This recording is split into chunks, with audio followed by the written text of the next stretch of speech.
আসসালামু আলাইকুম। Channel I সংবাদে সবাইকে আমন্ত্রণ জানাচ্ছি আমি আল আভি জাহান। বিস্তারিত সংবাদের শুরুতেই জানিয়ে দিচ্ছি ফ্রেশ আটা ময়দা সুজি সংবাদ শিরোনামগুলো। রাজনৈতিক মতাদর্শের ঊর্ধ্বে থেকে যোগ্য নেতৃত্ব দেওয়া সেনা কর্মকর্তাদের পদোন্নতি দিতে প্রধান উপদেষ্টার নির্দেশ। সেনা সদর নির্বাচনী পর্ষদ উদ্বোধন। সাবেক মন্ত্রী সহ ৪৫ জনের বিরুদ্ধে তদন্ত প্রতিবেদন ১৫ই অক্টোবর ট্রাইব্যুনালে জমার নির্দেশ। অনুমতি ছাড়া কণ্ঠস্বর পরীক্ষার অভিযোগ আদালতের নাকচ। ভোটের মাধ্যমে ফেব্রুয়ারিতে জনগণের সরকার প্রতিষ্ঠা হবে বিএনপির আশা। সবাইকে নিয়ে রেইনবো রাষ্ট্র গড়ার প্রতিশ্রুতি। সবুজে সাজাই বাংলাদেশ স্লোগানে কুড়িগ্রামে প্রকৃতি ও জীবন ক্লাবের বৃক্ষরোপণ। তরুণ প্রজন্মকে পরিবেশ সুরক্ষায় সম্পৃক্ত করার উদ্যোগ। এবং ৩ ম্যাচ সিরিজের প্রথম টি-20তে সন্ধ্যায় মুখোমুখি বাংলাদেশ পাকিস্তান। দু দলের সমান সুযোগ দেখছেন টাইগার ক্যাপ্টেন।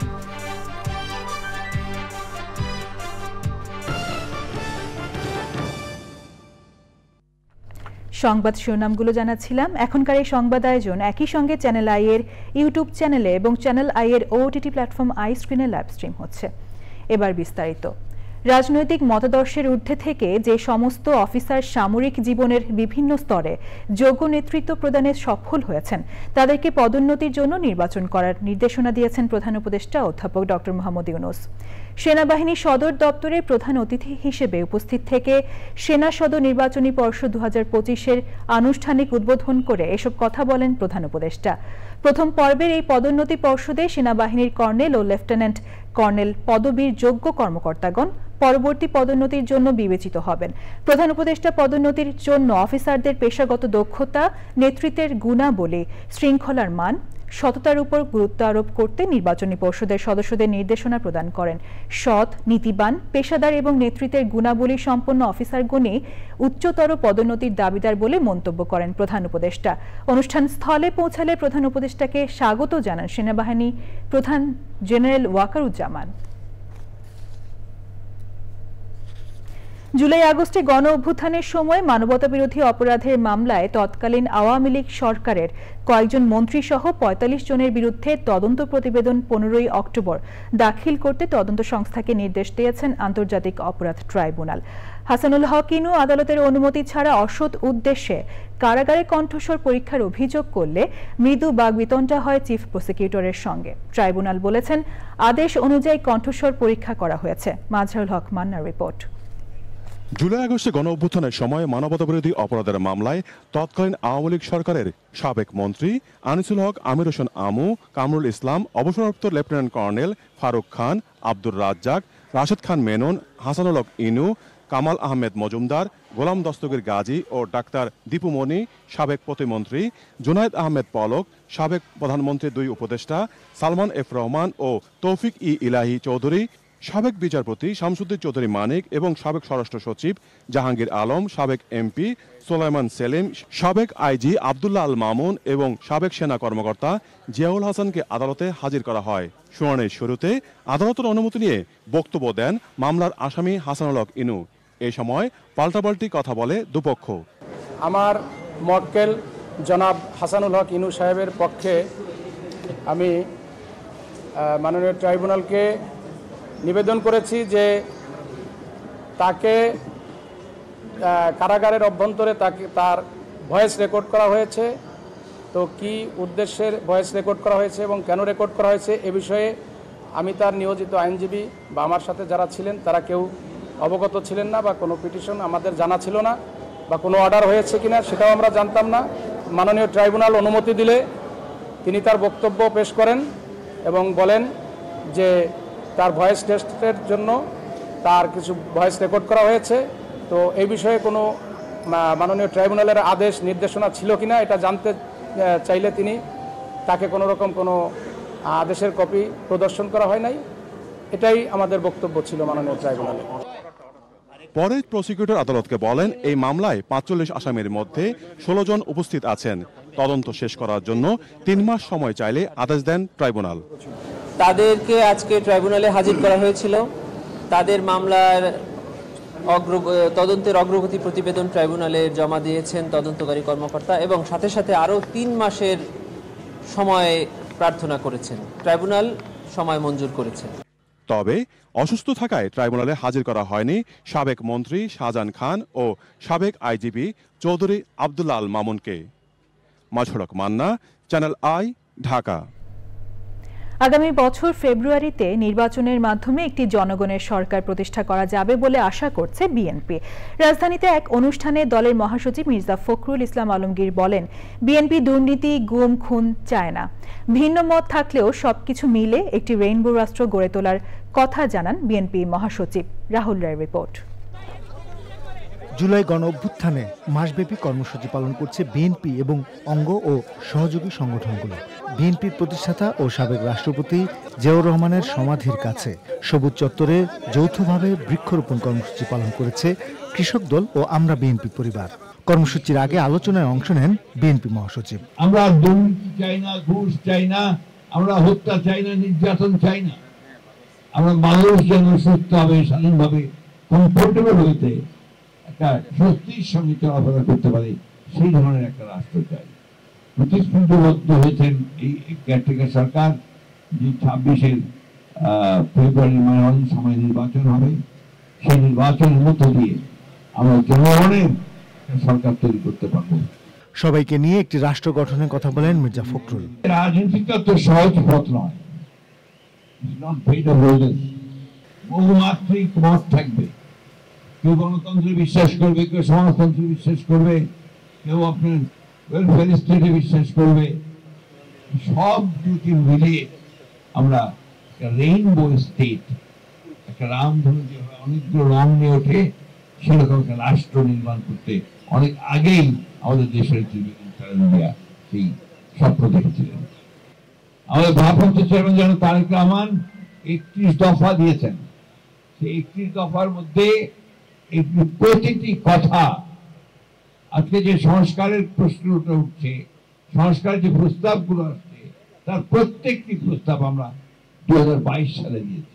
পরে বিএনপির প্রতিষ্ঠাতা ও সাবেক রাষ্ট্রপতি জিয়াউর রহমানের কবর জিয়ারত করেন নেতাকর্মীরা। রাহুল রায়, চ্যানেল আই, ঢাকা। 4 দিন বিরতির পর আজ আবারও রাজনৈতিক দলগুলোর সাথে বৈঠক করছে জাতীয় ঐকমত্য কমিশন। 15তম দিনের বৈঠকে প্রধানমন্ত্রীর একাধিক পদে থাকার বিধান ও রাষ্ট্রপতির ক্ষমতা ও দায়িত্ব সহ গুরুত্বপূর্ণ বিভিন্ন বিষয়ে আলোচনা চলছে। এ নিয়ে জানতে জান্নাতুল বাকিয়া কেকার কাছে যাচ্ছি। তিনি ফরেন সার্ভিস একাডেমিতে আছেন। কেকা, রাজনৈতিক দলগুলোর সাথে ঐকমত্য কমিশনের বৈঠকে সবশেষ কি কি তথ্য জানতে পেরেছেন জানাবেন আমাদের।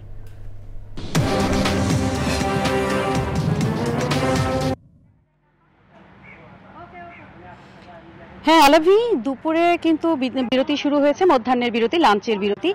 বিরতির আগ পর্যন্ত আমরা যেটা দেখলাম যে তত্ত্বাবধায়ক সরকার ব্যবস্থা নিয়েই, গঠন এবং এর কাঠামো নিয়েই কিন্তু আজকে আলোচনা হয়েছে।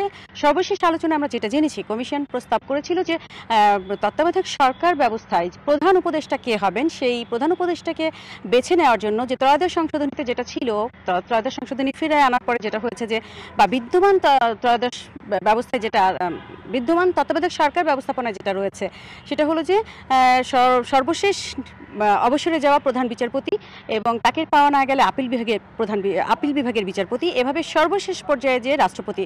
কিন্তু বিগত দিনগুলোর আলোচনায় বলা হয়েছিল রাষ্ট্রপতি এবং বিচারিক ব্যবস্থার পক্ষ থেকে কাউকেই রাখা হবে না। এক্ষেত্রে নির্দলীয় নিরপেক্ষ লোক খুঁজে বের করা, এইটার জন্যই একটা বাছাই কমিটির কথা বলা হয়েছিল।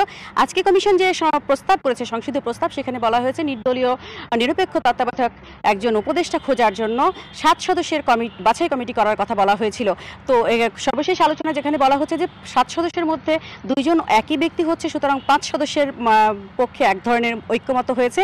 প্রধানমন্ত্রী, বিরোধী দলীয় নেতা, স্পিকার, এভাবে 5 জন কমিটির কথা বলা হয়েছে। এবং আরেকটি প্রসঙ্গ এসছে যে তত্ত্বাবধায়ক সরকার ব্যবস্থা কবে কাজ শুরু করবে। সরকারের মেয়াদ শেষ হবার 1 মাস আগে থেকে শুরু করবে স্বাভাবিক প্রক্রিয়ায়। আর যদি ইমার্জেন্সি কোনো কারণে সরকার ভেঙে যায়, তাহলে কিন্তু 72 ঘন্টার মধ্যে তত্ত্বাবধায়ক সরকার ব্যবস্থা গঠনের কথা বলা হয়েছে। সেটাও কিন্তু বলা হয়েছে 5 দিন বা 7 দিন হতে পারে। আলাভি। জান্নাতুল বাকিয়া কেকা, ধন্যবাদ আপনাকে। গণ অভ্যুত্থানের বর্ষপূর্তি ও দেশ গড়তে জুলাই পদযাত্রার 20তম দিনে রাঙামাটিতে পথসভায় যোগ দিয়েছেন জাতীয় নাগরিক পার্টি এনসিপির কেন্দ্রীয় নেতারা। এনসিপির সমাবেশ ঘিরে রাঙামাটিতে বাড়তি নিরাপত্তা ব্যবস্থা নিয়েছে আইন শৃঙ্খলা বাহিনী। রাঙামাটির ঘাগড়া থেকে শুরু হয়ে এনসিপির কেন্দ্রীয় ও স্থানীয় নেতাকর্মীদের পদযাত্রাটি শহরের শিল্পকলা রোড হয়ে বনরূপা পাম্প চত্বরে গিয়ে শেষ হওয়ার কথা রয়েছে। সকাল ৬টা থেকে রাত ৮টা পর্যন্ত গোপালগঞ্জ জেলা জুড়ে ১৪৪ ধারা জারি করেছে জেলা প্রশাসন। শনিবার রাত ১১টার পর গোপালগঞ্জের জেলা প্রশাসক মোহাম্মদ কামরুজ্জামান এক বিজ্ঞপ্তিতে জানান, গত ১৬ই জুলাই গোপালগঞ্জ জেলায় জাতীয় নাগরিক পার্টি এনসিপির পথসভাকে কেন্দ্র করে উদ্ভূত পরিস্থিতিতে আইন শৃঙ্খলার অবনতি হওয়ার আশঙ্কা ও জেলায় শান্তি শৃঙ্খলা রক্ষায় এবং জনগণের নিরাপত্তায় সকাল ৬টা থেকে রাত ৮টা পর্যন্ত জেলা জুড়ে ১৪ ঘন্টার জন্য ১৪৪ ধারা জারি করা হয়েছে। এ সময় কোনো ধরনের সমাবেশ, মিছিল, অস্ত্র ও বিস্ফোরক দ্রব্য বহন, মাইকিং সহ জনগণের বিঘ্ন সৃষ্টি হয় এমন কোনো কাজ এবং ৪ জনের বেশি একসাথে চলাচল নিষিদ্ধ থাকবে। ২১শে পদকপ্রাপ্ত আন্তর্জাতিক খ্যাতিসম্পন্ন ভাস্কর্য শিল্পী হামিদুজ্জামান খান মারা গেছেন। ইন্না লিল্লাহি ওয়া ইন্না ইলাইহি রাজিউন। সকালে রাজধানীর ইউনাইটেড হাসপাতালে মারা যান তিনি। তার উল্লেখযোগ্য ভাস্কর্য শিল্পের মধ্যে রয়েছে জাহাঙ্গীরনগর বিশ্ববিদ্যালয়ে সংসপ্তক, মিরপুর ১ গোল চত্বরে কিংবদন্তি। দেশ ও দেশের বাইরে প্রদর্শনীতে তার ভাস্কর্য শিল্পের প্রদর্শনী হয়েছে। সব স্তরের মানুষের শ্রদ্ধা নিবেদনের জন্য দুপুর ২:৩০টায় হামিদুজ্জামান খানের মরদেহ ঢাকা বিশ্ববিদ্যালয়ের চারুকলা ইনস্টিটিউটে রাখা হবে।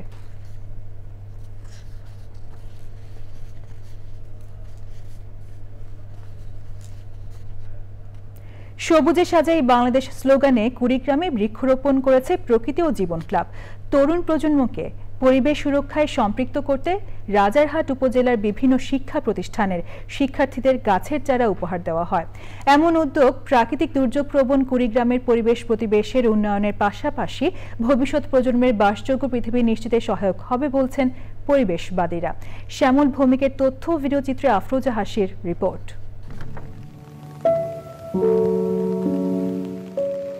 বন্যা, খরা, নদী ভাঙন সহ প্রাকৃতিক দুর্যোগে জর্জরিত উত্তরের জেলা কুড়িগ্রাম। প্রাণহানির পাশাপাশি প্রতি বছরই বাস্তুচ্যুত হচ্ছেন অসংখ্য মানুষ। হুমকিতে জীববৈচিত্র্য। প্রাকৃতিক দুর্যোগ রোধে সবুজ বেষ্টনী তৈরিতে সারা দেশের মতো কুড়িগ্রামেও প্রকৃতি ও জীবন ক্লাবের সবুজায়ন কর্মসূচি। সবুজে সাজাই বাংলাদেশ এই প্রতিপাদ্যে কুড়িগ্রামে বৃক্ষরোপণ কর্মসূচি পালন করেছে প্রকৃতি জীবন ক্লাব। কুড়িগ্রাম বন্যা ও নদী ভাঙন এলাকা, এখানে বৃক্ষরোপণের দরকার সবচেয়ে বেশি এবং আমরা যত বেশি এখানে বৃক্ষরোপণ করব তাতে এই যে বন্যা বলি এবং নদী ভাঙন বলি এই ধরনের দুর্যোগ থেকে কুড়িগ্রামবাসী পরিত্রাণ পাবে। তো আসুন আমরা সবাই হাতে হাত মিলিয়ে এই বৃক্ষরোপণ কর্মসূচিকে এগিয়ে নিয়ে যাই এবং সারা বাংলাদেশটাকে সবুজে ছেয়ে ফেলি। ফলদ, বনজ ও ঔষধি গাছের চারা পেয়ে পরিবেশ সুরক্ষার প্রত্যয় জানায় উচ্ছ্বসিত শিক্ষার্থীরা। গাছ আমাদের অক্সিজেন দেয়, তারপর ছায়া দেয়। যে গাছটি পেয়েছি আমি বাসাতে গিয়ে গাছটি লাগাবো এবং আমার চারপাশের মানুষকে বলবো তারাও অনেক গাছ লাগাবে। আমরা এই গাছের পরিচর্যা করব। গ্রামাঞ্চলে এরকম একটা প্রতিষ্ঠান, তা আপনারা যদি মাঝে মধ্যে আসেন, মনে করেন এরকম কোনো কিছু নিয়ে, তাহলে আমাদের বাচ্চারা আরো উৎসাহিত হবে। প্রাণ প্রকৃতি রক্ষায় প্রকৃতি ও জীবন ক্লাবের উদ্যোগকে সময় উপযোগী ও অনুকরণীয় বলেন বিশিষ্টজনেরা। বছরের নির্দিষ্ট সময় আমরা অবশ্যই যাতে বৃক্ষরোপণ উদ্বুদ্ধ হই এই বিষয়টা সমাজে ছড়িয়ে দিতে হবে। তো আজকের যে উদ্যোগ, এই উদ্যোগ নিঃসন্দেহে এটাকে অনুপ্রাণিত করবে। প্রতিটা মানুষকে উচিত যে আমরা যেন প্রতিজনের জন্য একটা 10টা করে গাছ যেন আমরা কি রোপণ করতে পারি, তাহলে আমাদের জীবনটা সুন্দরভাবে কি পরিচালিত হবে। পরিবেশগত সংকট মোকাবেলায় শুধু বৃক্ষরোপণই নয়, সচেতনতার পাশাপাশি পরিবেশ বান্ধব উন্নয়ন ও প্রযুক্তির ব্যবহার নিশ্চিত করার তাগিদ পরিবেশবাদীদের। আফরোজা হাসি, প্রকৃতি ও জীবন ডেস্ক, চ্যানেল আই। আরো একবার আমন্ত্রণ জানাচ্ছি চ্যানেল আই সংবাদে। জুলাই আন্দোলনের শহীদদের স্মরণে সারা দেশে নানা কর্মসূচি পালন করা হচ্ছে। প্রতিনিধিদের পাঠানো তথ্য ও ভিডিওচিত্রে সাদিয়া ওমরের রিপোর্ট। নরসিংদীর মাধবদীতে জুলাই আন্দোলনে শহীদ শাওনের কবরে পুষ্পস্তবক অর্পণ করে শ্রদ্ধা নিবেদন করেছে মাধবদী থানা, পৌরসভা ও কলেজ শাখা ছাত্রদল। শ্রদ্ধা জানান বিএনপির যুগ্ম মহাসচিব ও জেলা বিএনপির সভাপতি খায়রুল কবির খোকন। ময়মনসিংহের সিকে ঘোষ রোড মহিলা ডিগ্রি কলেজের সামনে নিহত শহীদ রেদওয়ান হাসান সাগরের প্রথম শাহাদাত বার্ষিকীতে শ্রদ্ধা ভালোবাসায় স্মরণ করেছে স্থানীয় প্রশাসন, বিভিন্ন রাজনৈতিক দলসহ নানা শ্রেণী পেশার মানুষ। কুড়িগ্রামে জুলাই শহীদদের স্মরণে জুলাই স্মৃতিস্তম্ভ নির্মাণ কাজের উদ্বোধন হয়েছে। উদ্বোধন করেন জেলা প্রশাসক নুসরাত সুলতানা ও শহীদ নূর আলমের স্ত্রী খাদিজা বেগম। শহীদদের স্মরণে নোয়াখালীতে এক শহীদ এক বৃক্ষ কর্মসূচি পালন করা হয়েছে। উদ্বোধন করেন জেলা প্রশাসক খন্দকার ইস্তিয়াক আহমেদ। মেহেরপুর জেলা বিএনপির উদ্যোগে মৌন মিছিল হয়েছে। মিছিলটি শহরের কাথুলি বাসস্ট্যান্ড থেকে শুরু হয়ে প্রধান প্রধান সড়ক প্রদক্ষিণ করে কলেজ মোড়ে গিয়ে শেষ হয়।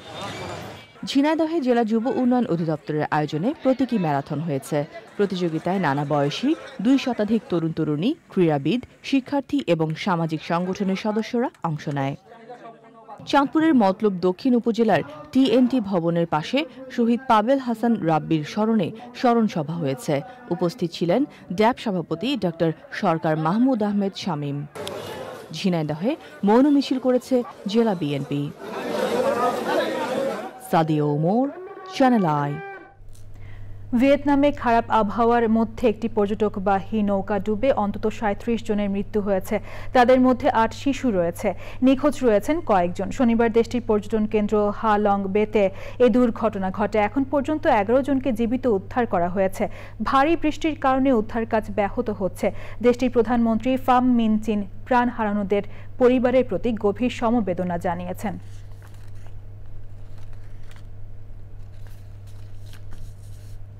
এবার রয়েছে নিটল টাটা কৃষি সংবাদ।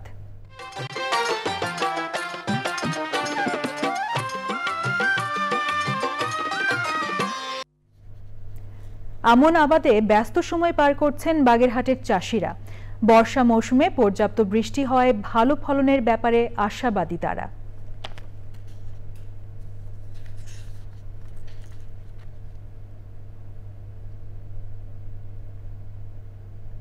এবার প্রকৃতি সংবাদ।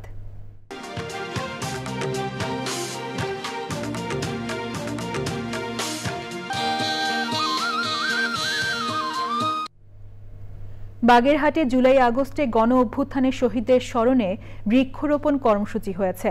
জেলা প্রশাসন ও সুন্দরবন পূর্ব বিভাগের উদ্যোগে কর্মসূচিতে ছিলেন জেলা প্রশাসক আহমেদ কামরুল হাসান, বাগেরহাটের পুলিশ সুপার মোহাম্মদ তৌহিদুল আরিফ, সুন্দরবন পূর্ব বিভাগের মোহাম্মদ রেজাউল করিম সহ শহীদ পরিবারের সদস্যরা। পরে নিহতদের স্মরণে বকুল গাছের চারা রোপণ করা হয়।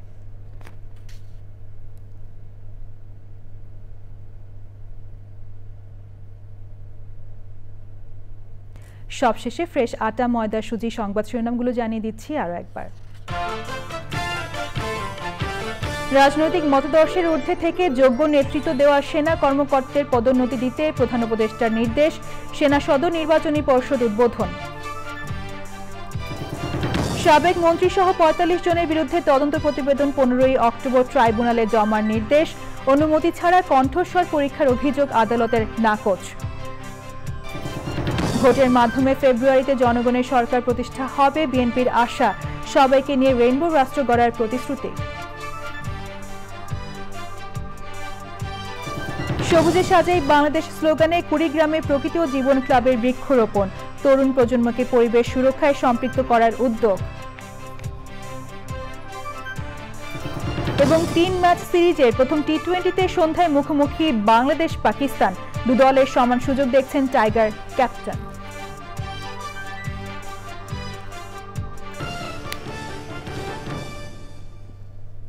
পরবর্তী শীর্ষ খবর দেখার আমন্ত্রণ জানিয়ে শেষ করছি। ধন্যবাদ সবাইকে।